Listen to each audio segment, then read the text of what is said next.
So let me come now to David Wood, futurist, catalyst, author, and singularitarian. And David is actually tech aristocracy. His background is designing, architecting, implementing, and innovating smartphones. This includes 10 years with PDA manufacturer Scion PLC, 10 more with smartphone operating system specialist Symbian Limited, and 3 years as technology planning lead for Accenture Mobility. So any of you out there who are a part of this technology world, you'll recognize all of David's achievements there. He's also the author or lead editor of 9 books with a focus on radical transformations in society and humanity that are enabled by accelerating technological disruption and mediated by social and political reaction. His most recent book is Raft 2035, subtitled A Roadmap to Abundance, Flourishing and Transcendence by 2035. And previous books include The Abolition of Aging, imagine that, The Abolition of Aging, Transcending Politics and Sustainable Superabundance. So David is now a full-time futurist speaker, analyst, commentator and writer. And in 2009, he was included in T3's list of 100 most influential people in technology.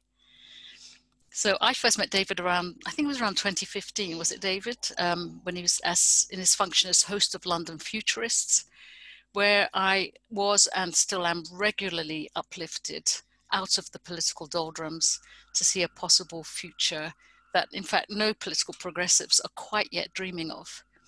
And suffice it to say that David was one of the 7 people in the room when the alternative first started taking itself seriously. So David, can I suggest that probably the best thing now would be for all of us to move to the speaker view and then give David a chance to, because I think he's going to be sharing his screen with us. And David, over to you. I hope that was enough of an introduction, but I'd like to give you the floor now and just start as well as you'd like to. Well, what an introduction. I'm going to paint the future. I'll actually paint 3 futures, and I'm going to dare to think ahead, not just 15 days or even 15 weeks, but potentially I'm going to look ahead some 15 years and consider how society might change between now and then. And on this chart, I've got a view of history up till the present time as being broadly increasing human flourishing. Of course, many things have got worse, but also many things have got better. But at the same time, the potential for damage has also increased as we have got more power at our hands. So looking ahead for what might happen in the next 15 years, most people who don't think about it that much will tend to assume that broadly it will be some evolution, some linear continuation, some business as usual. Perhaps things going a little bit better, perhaps things getting a bit worse. But I have to say that all of these middle of the road scenarios I view as pretty unlikely.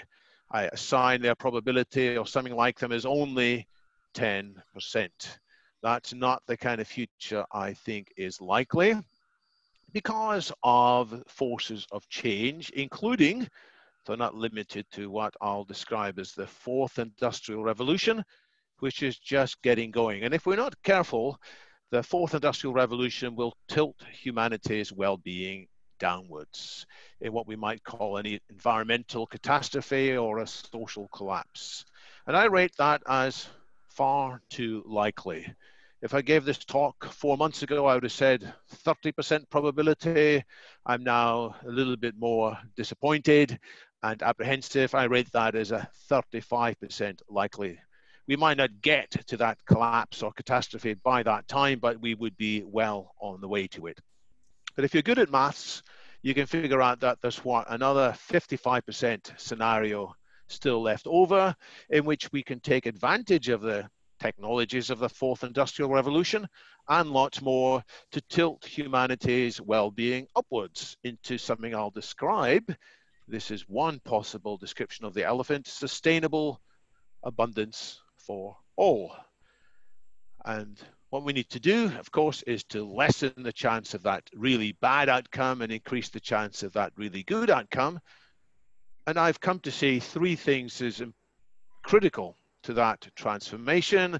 The first is to paint more clearly, more credibly, more vividly this picture of a positive techno-progressive transformation. That is not just vague words, it is something that people can see step by step building. At the same time, we can't deny the forces, the seismic forces that are at hand, and we have to deal with them. They are human forces. There's a lot of fear, there's a lot of outrage, which if we don't handle properly, will push us in that direction. And third, this may be the most controversial thing that I'll talk about. Third is an extension of part of the number one, painting a vision. It is to clarify values to guide us in this, values that will make a difference, values that I will describe as transhumanist. But before we get there, let's look at this idea of a fourth industrial revolution.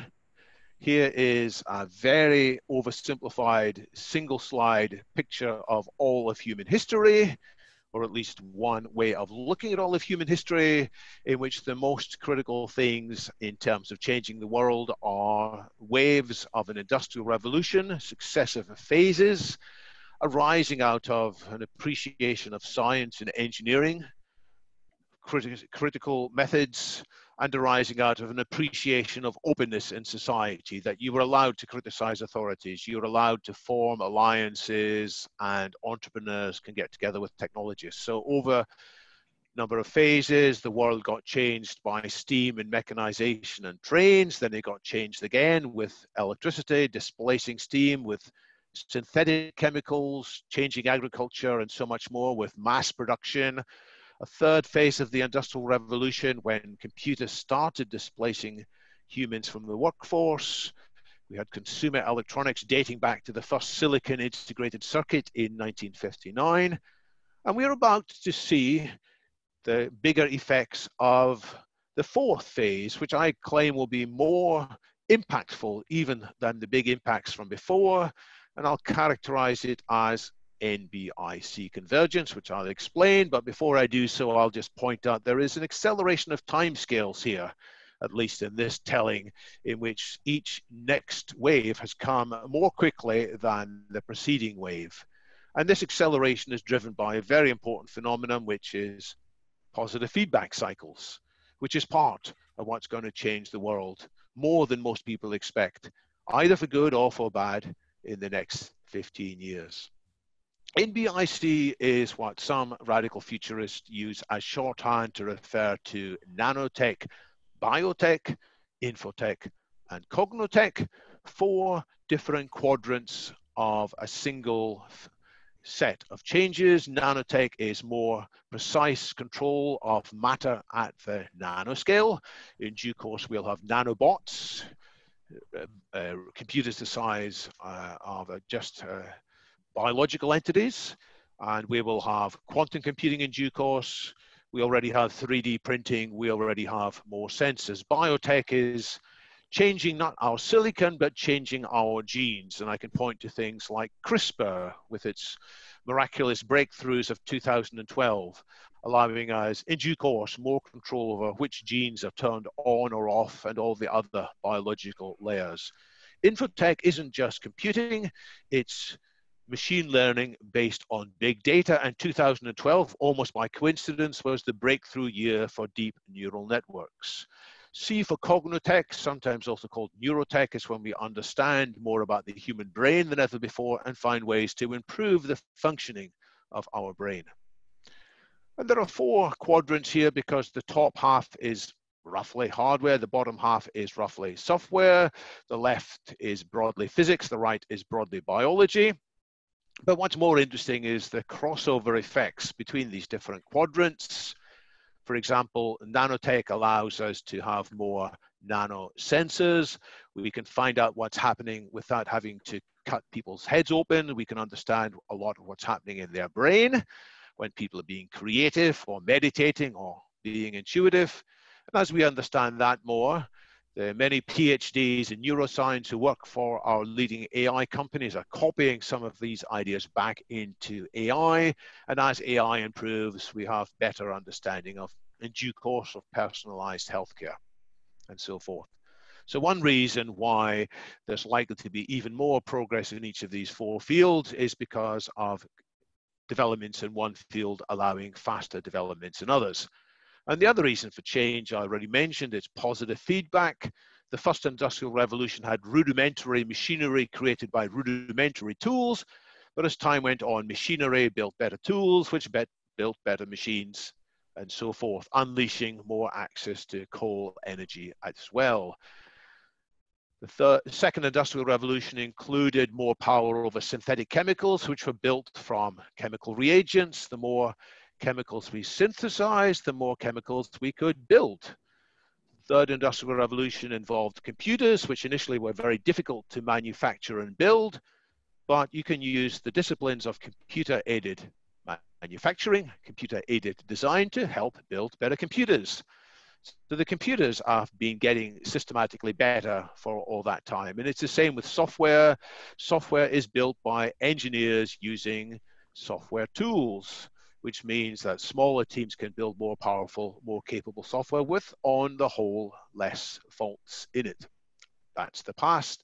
The future includes more AI built by not just human engineers, but by engineers using AI tools.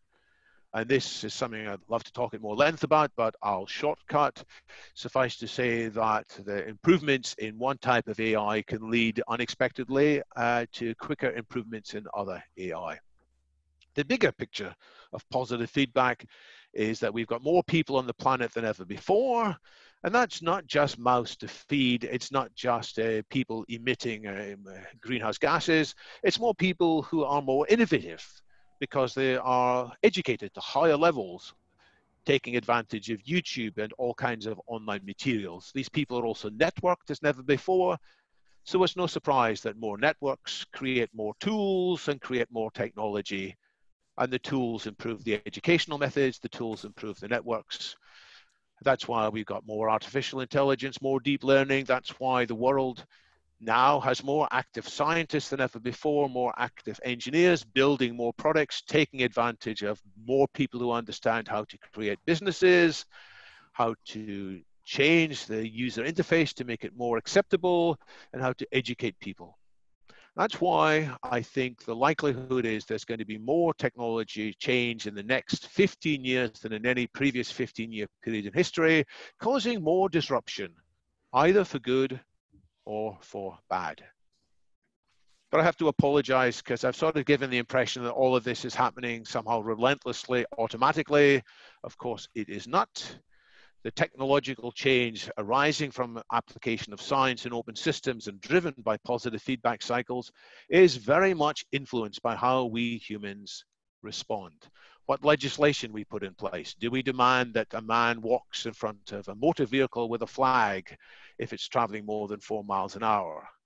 What other legislation do we put in place to curtail technology? Sometimes good legislation, sometimes foolish legislation. It depends on which new investments we subsidize. It depends on the skills that we encourage people to learn so they can flourish if done right with the new technologies. It depends on the services that are developed, services and design skills and agile project management and so forth. And critically, most important of all, it depends on what values we humans apply and to what extent we let go of values that were previously sought to be critical, but which no longer have much sway. And this, I've realized last evening, it's a slide I've used before. It's a sort of elephant picture. You can almost see the trunk of the elephant here and its tusks and its eyes if you squint. It's a systematic view, but it also allows me to point out two of the biggest problems with the next 15 years, which is if we have the human responses, the legislation, the subsidies, the services, and the skills still dependent, still targeting the technology of the past, then we're far from likely to get the best out of new technology, and we'll end up with many of our systems being captured by the previous systems. Like the man with the red flag walking in front of the car, he was there in part because MPs at the time had heavily invested in trains and weren't so keen on this newfangled automobiles. So that's one problem, but there's another particularly pernicious problem too, which is that those who do see the potential of the new technology often have a very naive understanding of it. And that won't help matters either. It means we will get ill-suited legislation and subsidies and so forth. And both of these problems are made worse. Both of these problems are magnified to the extent that the pace of change is increasing, which is why so many people are feeling disoriented. So where do we get the values from that will guide us to decide which things we should not do, even though science and technology gives us the power? Historically, of course, that was an easy question. Historically, people will have said, well, you ask the holy men and the holy women who have been in contact with divine beings. They will guide us. Nowadays, of course, this doesn't do much work because there are too many conflicting religious instructions, and if we're honest, many of these instructions have at the very best a mixed track record. Historically, we've also been told, don't worry, nature knows best.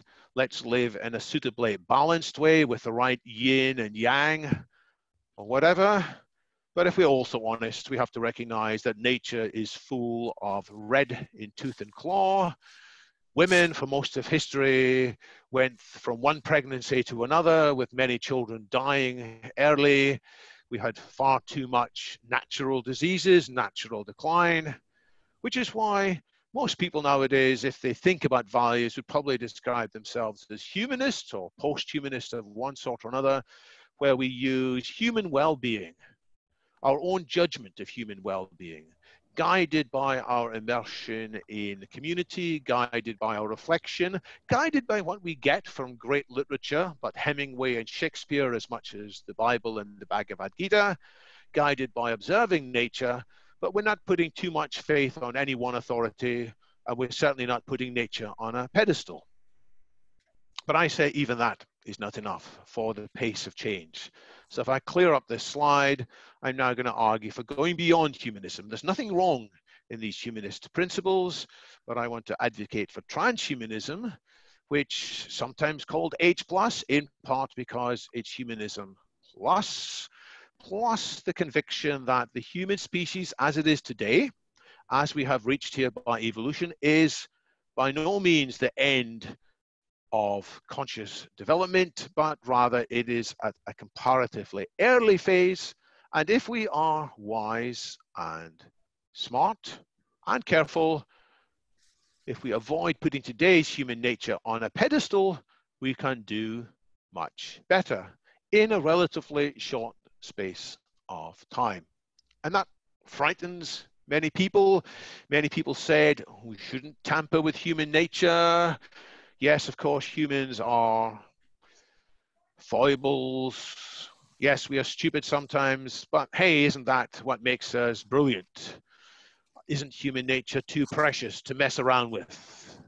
And some people say it's because we were created in such a way. Other people will say, well, evolution has made the best possible compromises. But transhumanists say, no, today's human nature is a mix of features. Some should be preserved, some should be enhanced, but other parts should be left behind. Like our sweet tooth, like our tendency to deceive each other and to deceive ourselves, all our cognitive biases, our misuse of power, whether it's power in the political sphere that we misuse, or power in the personal sphere that we misuse, we can't just accept today's human nature. We have to take advantage of the technologies of the fourth industrial revolution to change things. But again, I recognize many people are deeply uncomfortable at this proposition, and they say, who are you, David Wood or other transhumanists, to make these decisions? And I say, hang on, no, I am arguing for the best of all aspects of humanity to get together to work on this problem of carving out the positive future for human nature and getting to this humanity plus future. And it involves the best that science can give us. It involves appreciating all the wisdom of many cultures around the world, integrated with some imagination, a lot of imagination, so we're not just constrained by what worked in the past, but not letting our imagination have too many flights of fancy. It has to be, in the end, evaluated by our collective wisdom, in which we go step by step, watching along the way what changes are happening, but with a mind to the possibility that we can be much better than today. So just to wind things up, the future of human well-being, I said, if we put our minds to it, just as Kennedy said in 1961, we choose to go to the moon and back in this decade. I say we can choose sustainable superabundance for all, with most of the foundations being in place by 2035, taking advantage of many technologies, just as Kennedy and his advisors did not know exactly how to get to the moon and back when he made his bold vision. We can see only in outline terms, but we can flesh in a lot more. If we can accelerate the progress of green technology, we can have an abundance of clean energy. If we can accelerate synthetic biology, we can get rid of the practice of growing meat in farms, and instead we can switch to cultured, clean meat. We can take advantage of next generation nanotech, so we have things that are much better at recycling. We can build better material goods, better, stronger shelter. With rejuvenation technology, we can have affordable healthcare for all. With cognitive technologies and AI, we can have all-round intelligence. If we embrace the possibilities of automation, we should not be fearful we will lose jobs. Instead, we should embrace the extra time for creativity. If we use our space technology and inner space technology, we can have a lot to explore. And it will depend whether we really do take advantage of the abundance of possibilities for collaboration and democracy via social tech. That's the positive possibilities, but I have to say again, if we are not wise enough, a new dark age also lies within our vision. Not an abundance of good things, but I'll say a preponderance of bad things. If we don't develop green tech fast enough, we'll have the world with a preponderance of polluting energy, a preponderance of malnutrition, waste and biohazard, chronic diseases, of which COVID-19 is only a foretaste of what's to come. If we don't really learn collective wisdom, we will have people who are very powerful and very clever, but doing all kinds of nasty things to each other. If we don't embrace automation technology, we'll see a whole bunch more of back-breaking toil. And if we don't embrace the full possibilities of social technology, we will end up with ever greater inequality, ever greater partisanship, more tribalism. The differentiator is this social tech that I've spoken about once or twice. And if you're wondering where this fits into this picture, it's right at the center. And just as nanotech is about atoms and biotech is about genes and so on, social tech is really how do we ensure that the right values are given sufficient prominence. If we open the kimono and look down one level, I sometimes say here are the 25 ways in which the world will be changed in the next 15 to 20 years. But whether it's changed for good or ill really does depend on what we do in this central box. Whether we have our financial systems, our access to data, our access to ledgers and so on with sufficient attention, and probably the most important of all, whether we can ensure that the right things are conveyed freely in education to all and the right politics happens. So that's, sorry, slightly more than 20 minutes. Later on, if any of you are interested, we can dip into some of the stuff I've written about in these various books. But I'm going to wind back here and say thanks very much to everybody for being so patient. And I will stop sharing and let Indra and others have a word in edgeways. Thank you so much, David. And as ever, quite a mind-blowing and exciting vision that you're putting to us, and also, quite a challenge to think about, given this kind of bifurcation, the sense that we could go this way or that way. I'm guessing that you think that this is, this is a fork in the road in a sense, and it's right here, present now. Given that, what sense do you have that there's anything at all that a normal citizen, somebody who's not, pulling the levers of power, so to speak, not a government official or not a major philanthropist, what can an ordinary citizen do at this point, do you feel, that would send us more in the direction that we'd all want to go? So there's a lot that can be done, and I guess I should show my elephant picture again here. Certainly there's understanding the technological possibility. We should all become a bit more literate and learn to be more critical of some of the stories of hype that are just Hollywood fantasies or companies boasting about things they can never achieve, but at the same time seeing that there is genuine things there. So becoming a little bit more technologically savvy is important. But more than that, there's a lot more in that picture. There's figuring out what advice can we give to legislators, because the legislators always risk falling behind. They seem to be caught flat-footed. I don't think that's inevitable. We should be devising recommendations for which things we at all costs have got to constrain and which things we should be at all costs accelerating some of the next generation green. So there's that. And then there's thinking about the values question, Are we going to argue that we should keep things more or less as before, make the world great again, harking back to something imagined from the past, which many people think is the most of literature, is always harking back to golden ages? Are we going to be more bold and say, the world ahead could be very different? It could involve people living much longer, much healthier, having extended fertility, having extended creativity, having robots and automation doing all the tasks which previously we expected humans to do in the workplace. Let's get involved in these discussions about values. And last, there's building alliances, which is what I know the elephant focuses on. It's network of networks. It's joining the dots, allowing people who at first may feel they're quite separate from each other, even alienated from each other, but figuring out the ways in which they, at a bigger level, we're all in this together. So these are some things that I believe everybody can be part of. And it's important to have interim goals. So rather than just saying, well, it might be like this in 2035, it's very important to have shorter term goals too. So if anybody were to look at my latest book, Raft 2035, you will find that for each of the 15 goals in there, what might happen by 2035, there are 2 interim targets, which I think could be done by 2025.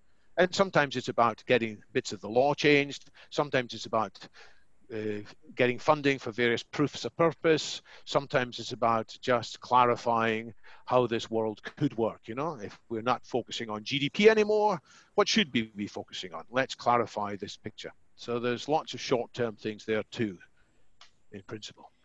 Thank you. And I know that I could chat with you now for the next few hours, but I do occasionally have the chance to do that. So what I'm going to do now is hand over to the room.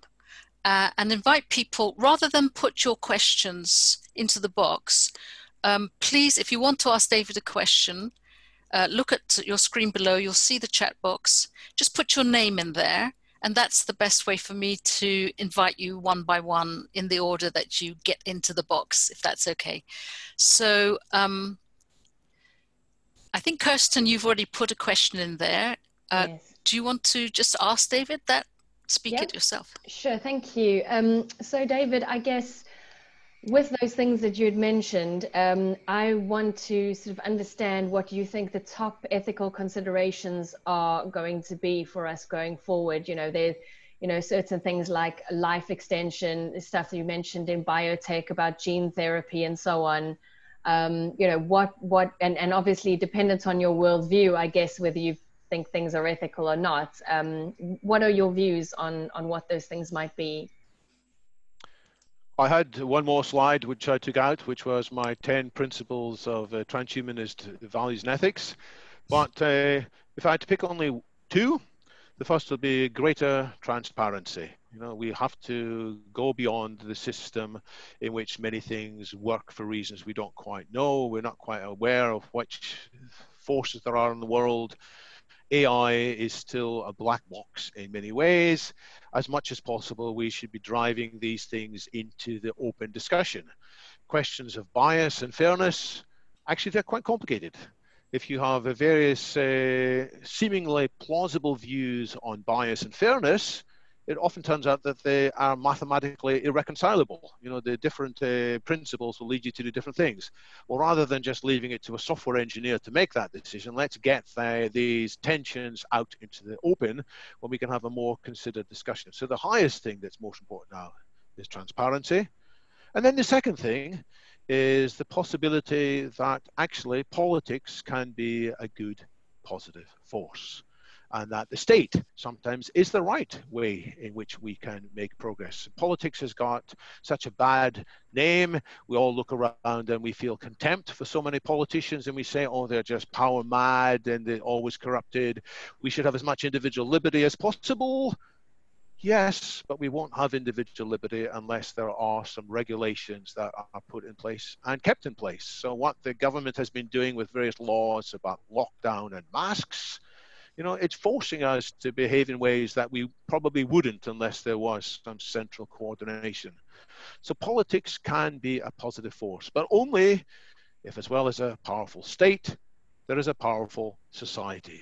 Only if there is a transparent evaluation of what's going on, only if there's a division of power, and to the extent to which there's too much accumulation of power, then we will end up having terrible political failures. So let's have a better politics, and don't try and put it all on individual liberty.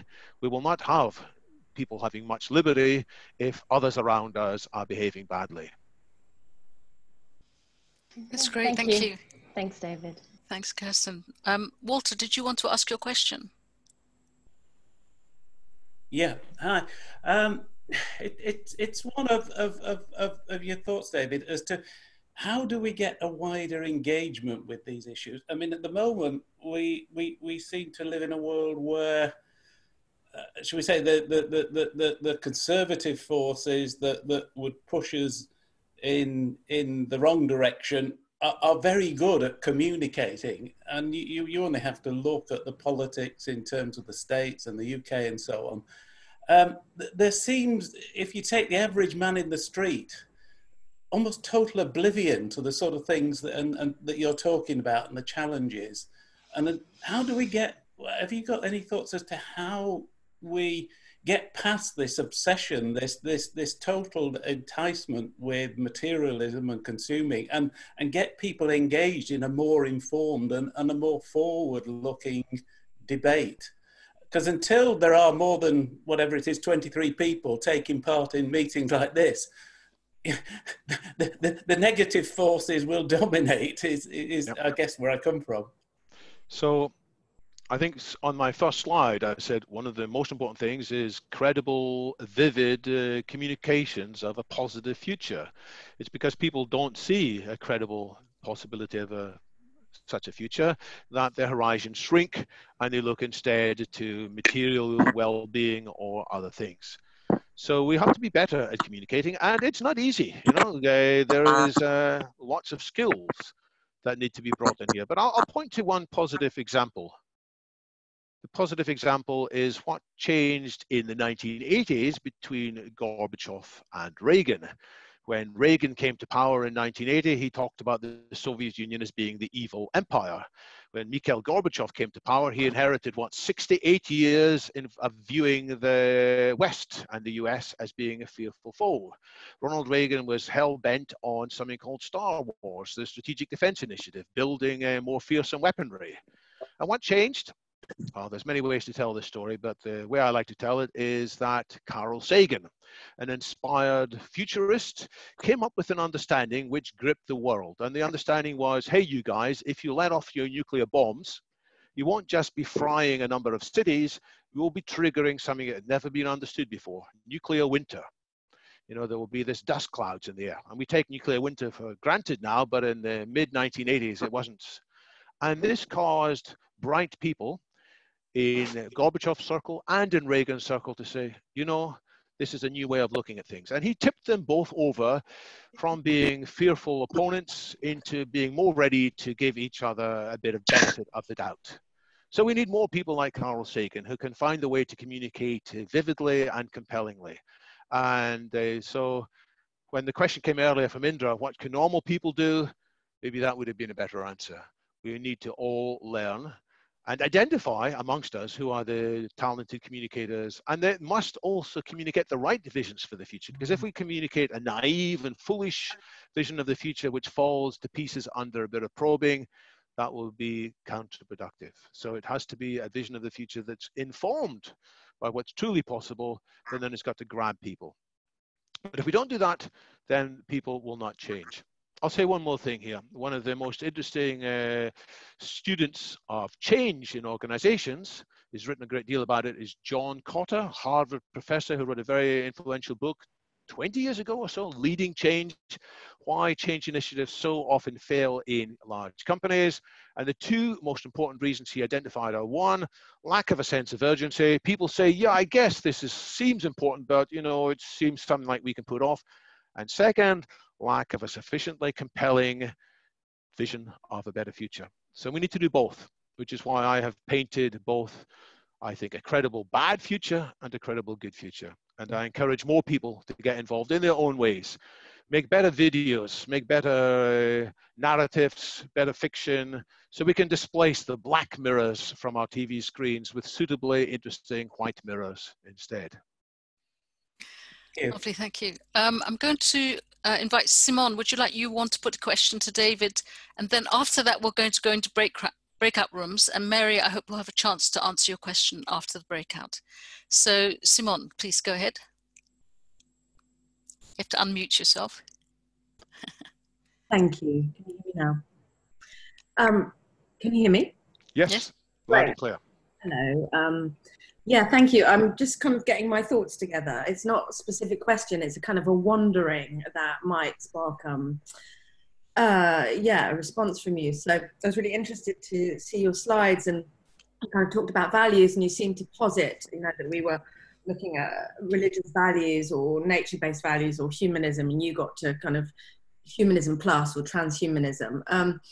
And I'm personally really interested in, and you talked also later about religion in some way, that it was a kind of from the past. Those weren't exactly your words, but I'm really interested in what a future-focused kind of inclusive definition of the sacredness of all life in terms of our interconnected systems of interdependence, where spirituality is not at odds with science, but actually in a kind of partnership with that. I'm really interested in that as a vision of the future. I really like that you then talked about vision, like what are the stories we can tell about what the future possibilities are, and you had your abundance list of 8 points, and then, you know, kind of the binary, you said, well, and if we don't, this is the kind of the black future. And you talked about sustainable superabundance for all, and I kind of wanted to say, well, who's all for you? Because for me, I believe there's a possibility of a future where we can create abundance for all beings, humans, animals, the planet, with a good balance of technology, as well as our natural, human and ecological technologies. So yeah, I don't know if there's a question in there, but I kind of see a third way, actually, building on what you've shared, and I'd just be interested to hear your reflections on that. Thank you. Well, these are super questions, and I already regret not saying more about these topics in my slides, but I'll try now. For all, who is for all? Well, you're quite right. There is the possibility of building a better society for other conscious beings too, other sentient or sapient beings. So in my list of, I think, 10 transhumanist principles, 5 or 6 is, by the way, we should extend this as far as possible to all beings with elements of consciousness. And there are transhumanist thinkers such as David Pearce, who talks about remaking all of nature, so there is no longer any involuntary suffering anywhere in nature, which is an even bigger vision than the one I have portrayed. But in terms of the role of religion, no, it's true. We can go beyond just being more rational, go beyond just being more emotionally resilient, to having higher spiritual experiences in the sense of connecting in some kind of ways that we can only vaguely glimpse. Occasionally we encounter people, mystics, seers. Occasionally we ourselves get into the flow mode, but it is a very occasional thing, and most of the time we're not at that higher levels of consciousness. And we do need to find the ways to get there more reliably. Because when people glimpse that, then that's part of what will partially answer Mary Fee's question. That's partly what makes us less interested in money. It's when we see this alternative dimensions. And I do think that technology has part of a role to play here, that the right kind of music, the right kind of brainwaves, the right kind of diet, the right kind of drugs. There is a role for magic mushrooms of a sort, modern magic mushrooms, hallucinogenics, nootropics, done with care. Like all technologies, they are two-edged swords. A motor car can be devastatingly bad, so we insist that people learn to drive and pass the driving license first. It's the same with hallucinogenics and nootropics. But with this, we can, more of us, gain access to these higher levels of consciousness more often, and it will put us not into a state of timidity or a state of accepting things that should not be accepted, but it will give us the strength and the courage to then be bolder about changing the parts of society and the parts of ourselves which are impeding our true transhumanity. Thank you very much. That was quite a note to strike. And I'm going to invite everybody to go into breakout rooms now. And we don't have that much time because just, so many interesting questions and answers. So I'm going to suggest that just for 15 minutes, we're going to go into breakout rooms of just three people, I think we'll go for. 3 to 4 people, and maybe just introduce yourselves and think about the two, and inviting you to think about the two extremes that David pointed at, and maybe share amongst you what you're feeling about that choice, and whether you're whether that makes you feel stronger, or does it make you feel weaker to know that we're in this moment of choice. And then come back after 15 minutes and we'll share our thoughts again. So, would anybody like to ask a question, or Simon, Mary, you're free to as well, or make a comment maybe from the conversations that you had in the breakout rooms. I'd like to hear how you fared. Yes, we started talking a bit about capitalism. Is it a good thing or is it a bad thing? And I think the way I look at it is that it's changed. It's become corrupted. Once upon a time, I think that it was useful being able to borrow money so that you could invest it, so that you could create infrastructure, and legitimate to make a profit. But people are making profit about all sorts of weird things. They've figured out how to play the system, and this is where I think governments don't seem, they're the rich boys, as they're all mates with the rich boys, aren't they? So they're not bothered about curtailing these excesses, and anyway, that's there doesn't seem to be because it's just corrupting everything else. Why is it that we've got austerity? It's so that some people could get rich, could stay getting richer and richer. Why is it, that we've got people who are too poor to feed themselves in this country, and people are running around in this COVID climate, running around delivering food parcels? It's disgraceful that people's good energy has to be spent on these basic things. So, David, I'd like to invite you to make a comment. So I said that politics was a good force, but it needs to be constrained by a powerful society. I will say the same thing about capitalism and the free market. There is so much good that can be achieved by giving people the freedom to experiment with creating products that the authorities never imagined people would want. You know, the authorities in the Soviet Union, they figured out what they thought people would want, and often it wasn't. And you need the freedom and experimentation to do it. So I am very much in favor of allowing capitalism to flourish, but with constraints, just as politics needs to be constrained. And the problem is that we haven't got the right countervailing constraints, in part because so much is happening outside of public sight. So much is not being clarified, needs to be reported on. And we also need more powerful motivations to balance it. And one good thing recently is that we did have a bit of a backlash when people said, oh, let the old people die, let's have a herd immunity, it doesn't matter so long as the economy keeps going. Society as a whole said, hang on, no, we don't think that, you know, we're not just going to let old people die.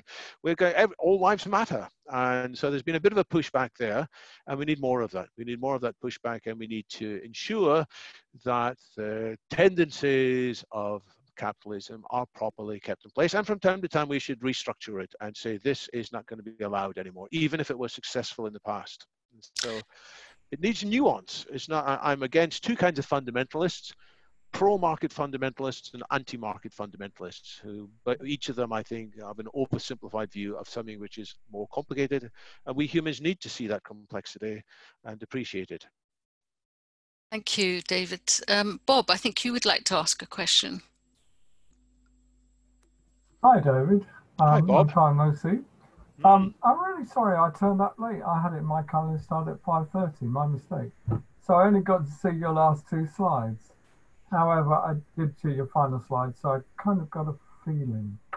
I want to ask you the question, are there enough resources and is there enough energy in the world to create this new world for 9 billion people?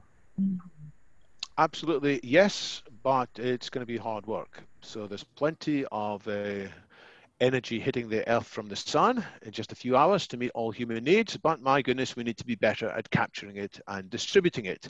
And today's green energy technologies are not enough, and although they are improving quite remarkably, the pace of change is still not enough. So we have to put stronger incentives in place. We need a more aggressive carbon tax or something to ensure that the engines of capitalism are more focused on green technologies instead of clever ways to keep on polluting. So it's complicated, but no, I think the world could cope with a lot more than 9 billion people, in part if we reform agriculture as well, so that large parts of the land are not given over to farming animals, but instead we change our diet, including synthetic, lab-grown or cultured meat. Thank you. And just to explore that a little bit more, do you imagine that that's the way we are going to go? I mean, in terms of the investment now in artificial meat, do you have a sense that that's the big growth market and people will give up meat more? That's one of them.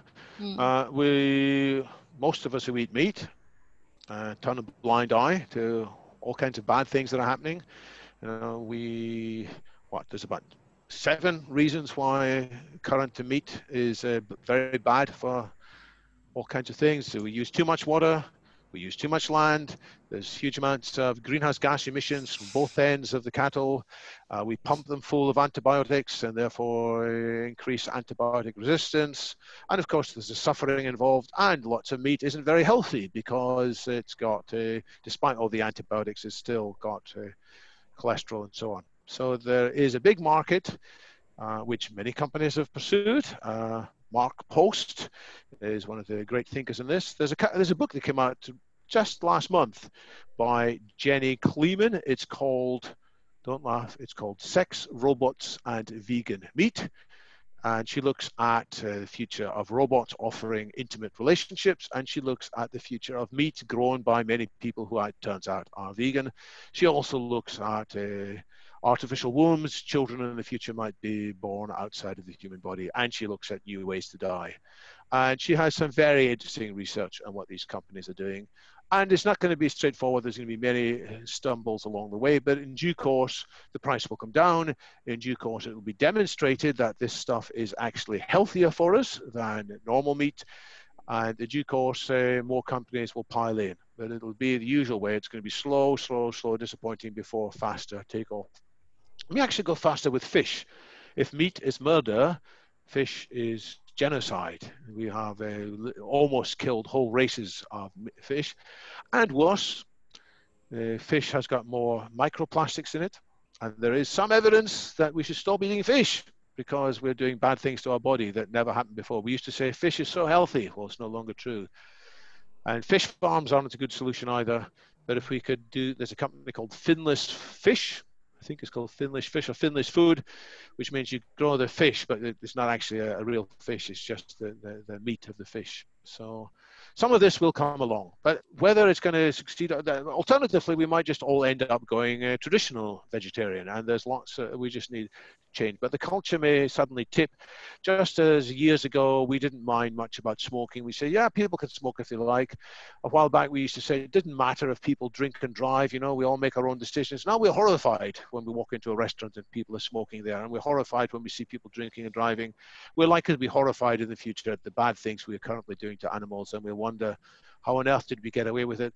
And we'll pull down statues of great politicians because, well, I'm joking now, but just as we pull down famous statues in the past because they were, sadly, racist, it turns out we might pull down today's great figures because we were too prone to eating meat, perhaps.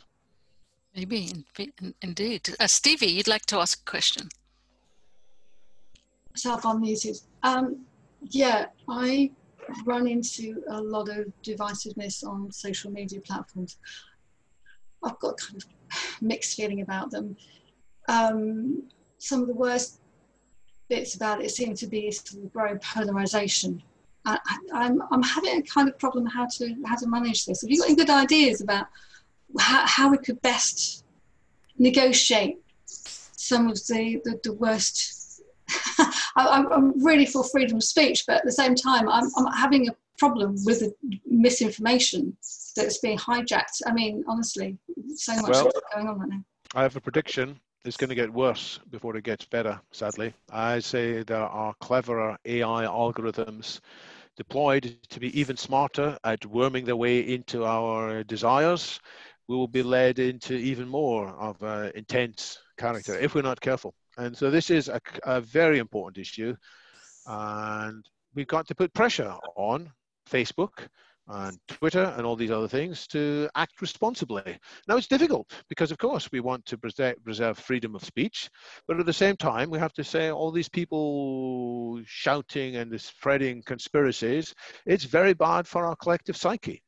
Now, in part, we can immunize ourselves, in part, we can learn.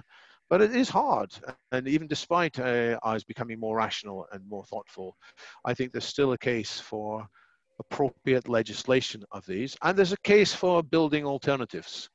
But it's hard to build alternatives. Jimmy Wales has done great work with Wikipedia, has tried to create an alternative to Facebook, WTS or something, but it's hardly taking off because guess what? You've got to pay money to join it. And we're so used to getting Facebook without paying any money for it. And there's not enough happening there yet. So even if you were to pay, you wouldn't have the same thrill of Facebook. So this deserves a lot more attention. In part, the start is to be transparent about it. Thankfully, people are writing more about it.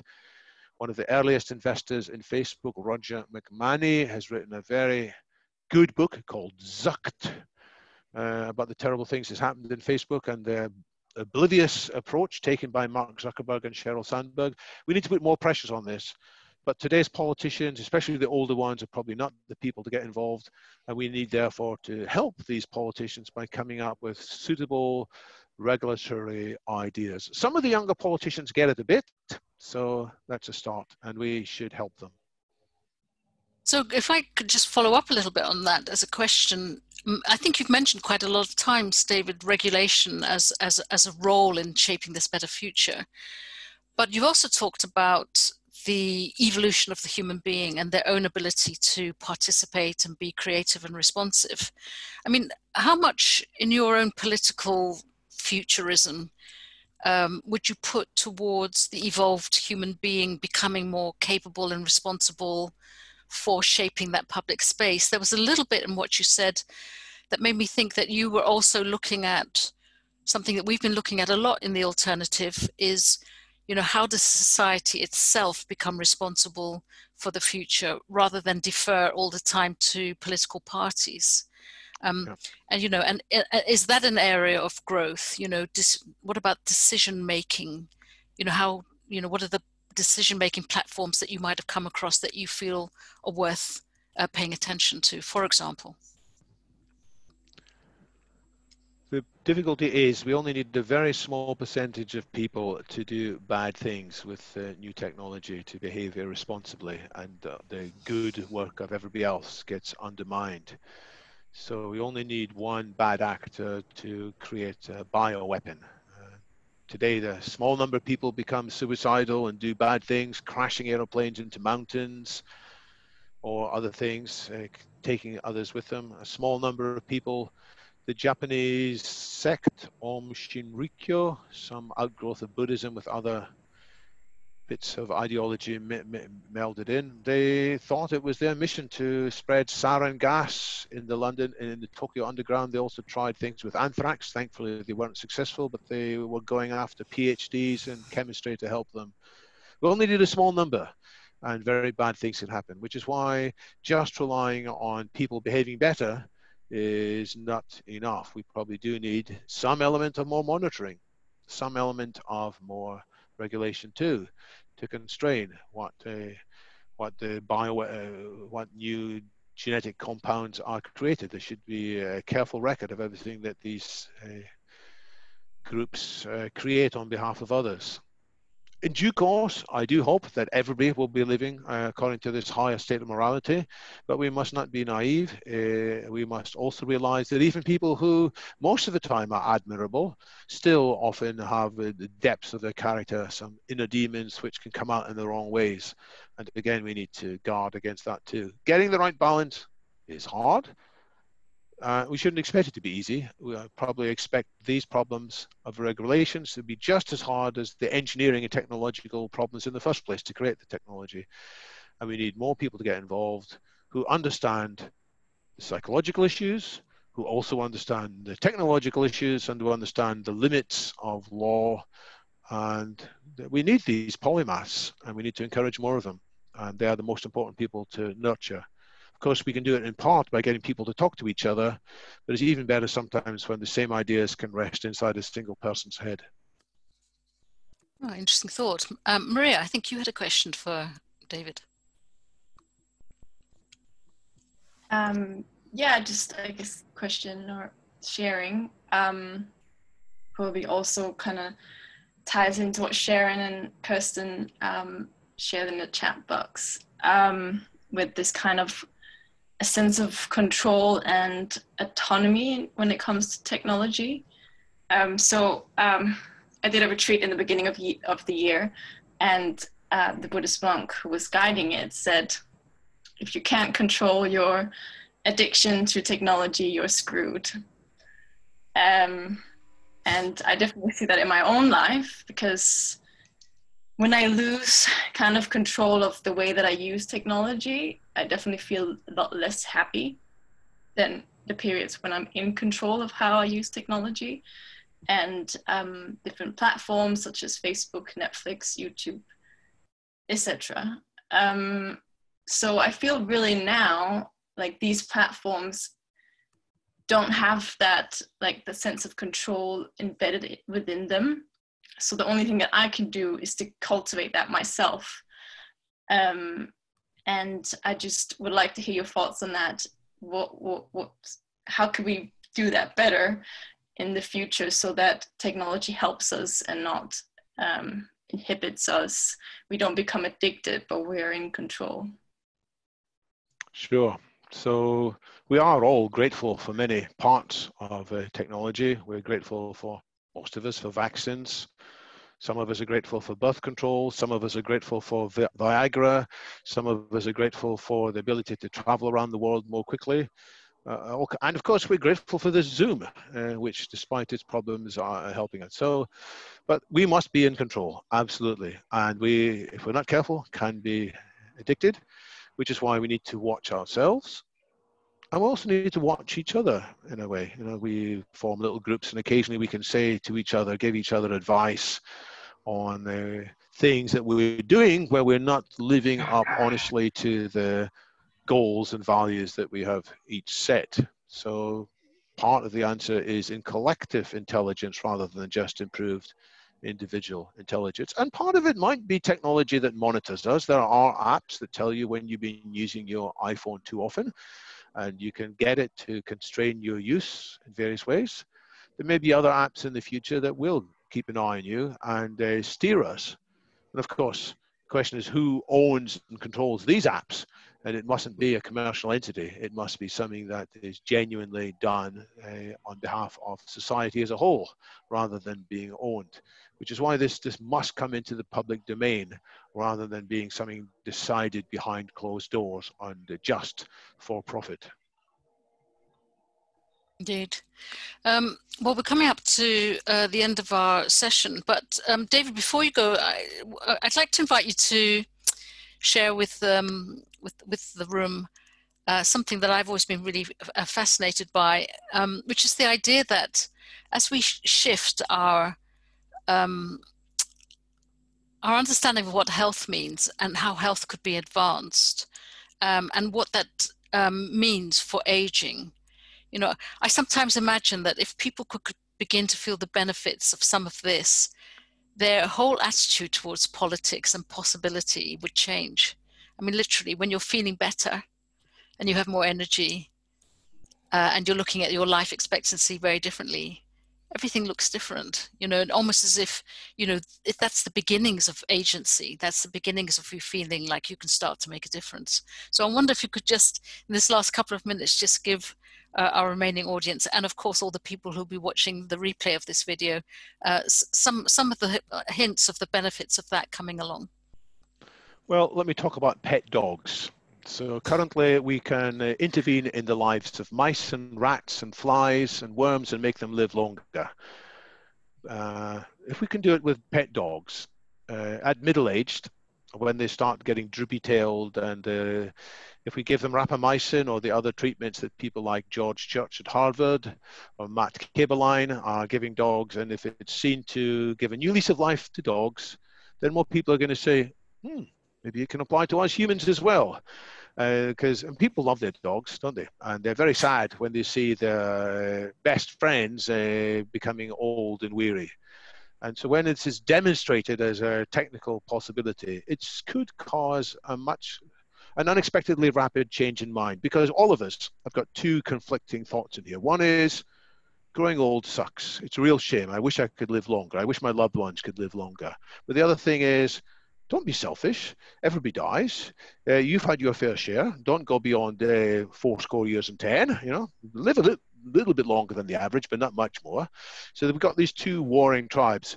And once it's seen that it is actually possible, probably with a whole bunch of interventions like metformin and rapamycin and lots of other stuff that is being investigated and written about much more often.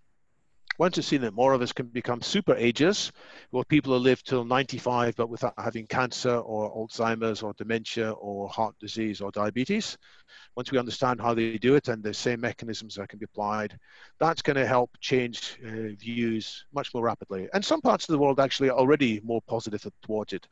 I'm told if you ask people in Russia, would you like to live to 200? And a bigger percentage of people there say, yeah, sure, why not? Whereas in Britain, people say, oh, don't be silly, of course not. So we can get more people in Britain saying, yeah, sure, why not? Because when they see these other interventions. And when they see also, I don't want to be too flippant, when they see the argument for the longevity dividend, which is the argument that actually healthier living is better for the planet, because it won't divert resources into healthcare for people getting ill. We'll have more people who are full of the zest of life who are able to work on improving the planet. So this economic argument will run hand in hand with the argument for demonstrating the practical rejuvenation. And this could change in as little as 5 years. In 5 years' time, more and more people around the place who say, hurry up and develop this rejuvenation biotechnology. Sounds good to me. 200 years. I'll have to give that some thought, but certainly living healthily till 95 is. Yeah, I've got the book, David. I've got the book. The argument's all in here. Yes, I've got the book. Thank you. So, unless anybody has got a final question, I think we can say thank you very much indeed to David. And I think since there's only a few of us left in the room, as it's heading fast for dinner time, any quick comments on your way out, please feel free to say. Otherwise, I'm going to invite you to join the Alternative UK and join our co-creators group and become active futurists with us at www.thealternative.org.uk. And thanks again, David. Look forward to doing a lot more futures work with you. We all need to become futurists, just as we all need to be philosophers and all need to be historians, all need to be therapists. We desperately all need to become futurists too. Yeah, great. Thank you. Thank you very much indeed. And thank you everyone for taking part, and see you next time. Thanks very much. Bye-bye. Thank you.